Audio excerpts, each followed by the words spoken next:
आंवला की महान जनता को और सभी मतदाता भाइयों बहनों को मैं धन्यवाद करता हूं, आभार प्रकट करता हूं कि नौजवानों को रोजगार मिले, महंगाई कम हो। हमारी सरकार बनेगी तो यहाँ पे रोजगार के लिए जैसे 80-90 के दशक में इफ्को आया था, इससे भी बड़ी चीज हम लोग मांगेंगे और लड़ाई लड़के निवेदन करके उसको लाने का काम करेंगे। भाजपा ने सत्ता का दुरुपयोग किया, पुलिस का दुरुपयोग किया, उसमें कुछ हमारी सीटें कम हो गई, वरना इस बार ये आंकड़ा 50 से ऊपर जाने वाला था। भाजपा बरगला के झूठ बोल के वोट लेने में कामयाब जरूर हुई है और इस बार जनता ने उनको वो सबक सिखाया है कि अयोध्या भी हारे हैं और मोदी के सराउंडिंग सारी सीटें हारे हैं और स्वयं मोदी जी जो बड़ी बड़ी बातें करते थे कई राउंड तक पीछे चलते रहे। आजाद नेशन न्यूज़, पैनी नजर हर खबर। बरेली की आंवला लोकसभा से नवनिर्वाचित सपा कांग्रेस गठबंधन सांसद नीरज मौर्य ने आज समाजवादी पार्टी कार्यालय पर प्रेस कॉन्फ्रेंस में कहा कि ये मेरी जीत नहीं है, जनता की जीत है और न्याय की जीत है, संविधान को सुरक्षित रखने की जीत है। मैं राष्ट्रीय अध्यक्ष अखिलेश यादव का धन्यवाद देता हूं। उन्होंने मुझे प्रत्याशी बनाकर मैदान में उतारा और जनता ने मुझे जिताया। भारतीय जनता पार्टी हमेशा हिंदू मुसलमान की राजनीति करती आई है, लोगों को बरगला कर वोट लेती आई है। इस बार जनता ने उन्हें करारा जवाब दिया है। सपा कांग्रेस गठबंधन ने जो उत्तर प्रदेश में जीत हासिल की है वह जनता की सूझबूझ का परिणाम है। नरेंद्र मोदी खुद अपने चुनाव क्षेत्र के आसपास की सीटों को नहीं बचा पाए और प्रधानमंत्री होते हुए 1 लाख की जीत हासिल करना कोई बड़ा काम नहीं है। अयोध्या में भी पार्टी ने मुंह की खाई, वहां सपा उम्मीदवार ने जीत हासिल की। जनता कतई नहीं चाहती है कि केंद्र में मोदी सरकार आए, इसलिए 240 सीटों पर सिमट गई। प्रदेश में समाजवादी पार्टी की 37 सीटें आई है और गठबंधन की 43 सीटें आई है।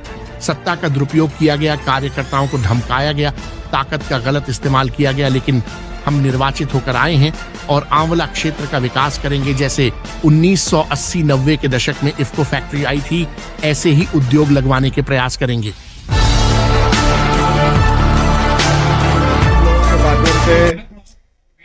आंवला की महान जनता को और सभी मतदाता भाइयों बहनों को मैं धन्यवाद करता हूं, आभार प्रकट करता हूं कि उन्होंने इस चुनाव में हमारे ऊपर विश्वास किया, हमारी पार्टी पे विश्वास किया और हमारे राष्ट्रीय अध्यक्ष माननीय अखिलेश यादव जी के जो विचार हैं, जो उनकी सोच है, जो उन्होंने पहले काम किए हैं, उस पर विश्वास किया। इसके लिए मैं सभी का आभार प्रकट करता हूं और हमारे जो प्रेस मीडिया के लोग हैं, आप सबका भी बहुत सहयोग मुझे मिला चुनाव में। आपने भी चुनाव के दौरान जो खबरें लाए वो सब पॉजिटिव से थी। सारी खबरें, कहीं आपने उसको ऐसा नहीं किया कि कहीं ये लगे कि कोई दुराग्रह से करके आप कर रहे हैं, तो उसके लिए आप सबका भी बहुत बहुत धन्यवाद।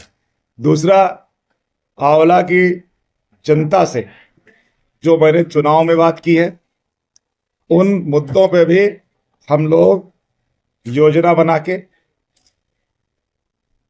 समय समय पे उनके बीच में जाके उनकी समस्याओं का कैसे निराकरण हो, इस पे हम लोग अवश्य काम करेंगे। ये हम आंवला की जनता को भरोसा देते हैं।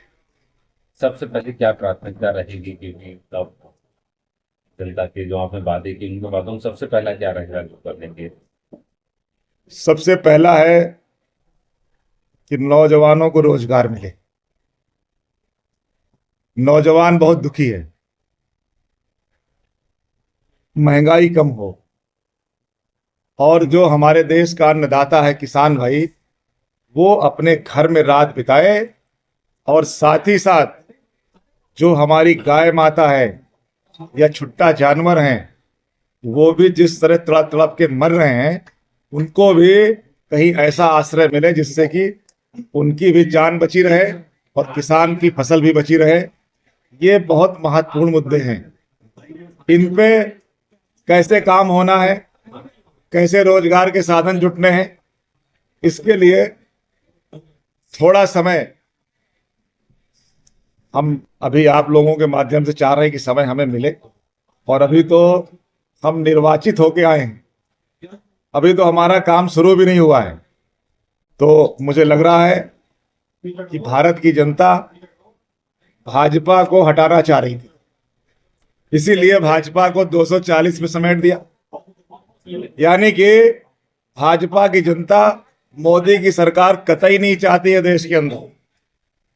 और हमको भरोसा है कि जो जनता की मंशा है उसको जो विभिन्न दलों के नेता हैं उसको वो समझ रहे हैं, और हमारी सरकार बनेगी तो यहाँ पे रोजगार के लिए जैसे 80-90 के दशक में इक्को आया था, इससे भी बड़ी चीज हम लोग मांगेंगे और लड़ाई लड़के निवेदन करके उसको लाने का काम करेंगे आंवला में, जिससे लोगों को रोजगार मुहैया हो। इतनी बड़ी चुनौती थी कि सीट पे बीजेपी का कई सालों बार से कब्जा रहा है, और 2 बार से लगातार कब्जा था। 3 बार भी इससे पहले मेनका गांधी रही, 2 बार से ये रहे, तो उस किला को आपने ढाया है। कितनी बड़ी चुनौती थी, किस तरह से? उत्तर प्रदेश के अंदर समाजवादी पार्टी की 37 सीटें आई हैं, गठबंधन की 43 सीटें आई हैं। भाजपा ने सत्ता का दुरुपयोग किया, पुलिस का दुरुपयोग किया, उसमें कुछ हमारी सीटें कम हो गई, वरना इस बार ये आंकड़ा 50 से ऊपर जाने वाला था। सत्ता ने दुरुपयोग किया है, सत्ता का भाजपा ने। जहां तक चुनौती की बात रही, भाजपा उत्तर प्रदेश के अंदर अगर आप राजनीतिक समझ के साथ उसका आकलन करें, सन 80 से जब से भाजपा बनी है, तो भाजपा कभी चुनौती नहीं रही है। भाजपा बरगला के झूठ बोल के वोट लेने में कामयाब जरूर हुई है, और इस बार जनता ने उनको वो सबक सिखाया है कि अयोध्या भी हारे हैं और मोदी के सराउंडिंग सारी सीटें हारे हैं, और स्वयं मोदी जी जो बड़ी बड़ी बातें करते थे कई राउंड तक पीछे चलते रहे।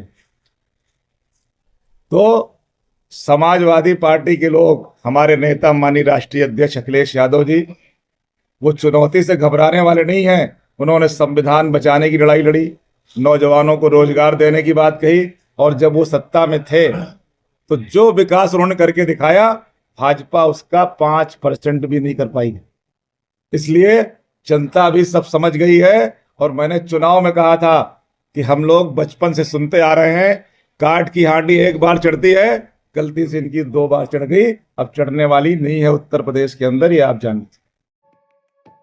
नमस्कार, आप देख रहे हैं आजाद नेशन न्यूज। अगर आप हमें YouTube पर देख रहे हैं तो हमें सब्सक्राइब करें, बेल आइकन को दबाना न भूलें, ताकि हमारी खबरों की लेटेस्ट अपडेट आप तक पहुंचती रहे। वीडियो पसंद आने पर लाइक करें। अगर आप हमें Facebook पर देख रहे हैं तो लाइक और फॉलो करना न भूलें। देश दुनिया की तमाम खबरों के लिए विजिट करें हमारी वेबसाइट www.azadnationnews.com।